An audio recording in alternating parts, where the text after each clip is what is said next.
पाकिस्तान के पहाड़ी और शुमाली इलाकों में अचानक और शदीद बारिशों, जिन्हें क्लाउड बर्स्ट कहा जाता है, का खतरा बढ़ता जा रहा है।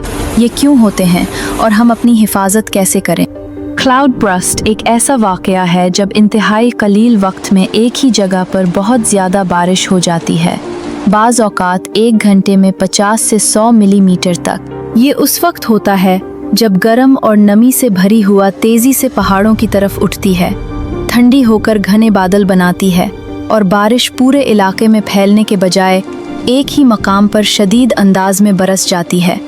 पहाड़ी वादियों में ये पानी तेज़ी से बहकर अचानक सैलाब का बायस बनता है। हमारे शुमाली इलाके इसके लिए ज़्यादा हसास हैं क्योंकि ढलवाने तेज़, वादियाँ तंग और मौसम अचानक बदलने वाला है। जब बादल बनते हैं तो उनके पास बरसने के अलावा कोई रास्ता नहीं होता। आप उन इलाकों में रहते हैं या वहाँ का सफ़र कर रहे हैं तो ये बातें याद रखें। नंबर 1, मौसम की ताज़ा इत्तलात ज़रूर चेक करें।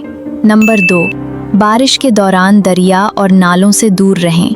नंबर 3, अगर अचानक काले बादल या पानी की गर्ज सुनाई दे तो फ़ौरन ऊंची जगह चले जाएं। नंबर 4, सैलाबी पानी को पार करने की कोशिश न करें, चाहे वो कितना ही कम लगे। कुदरत की ताकत हुसीन है मगर एहतराम और एहतियात चाहती है। खबरदार रहें, महफूज रहें। ये वीडियो शेयर करें, शायद किसी की जान बच जाए।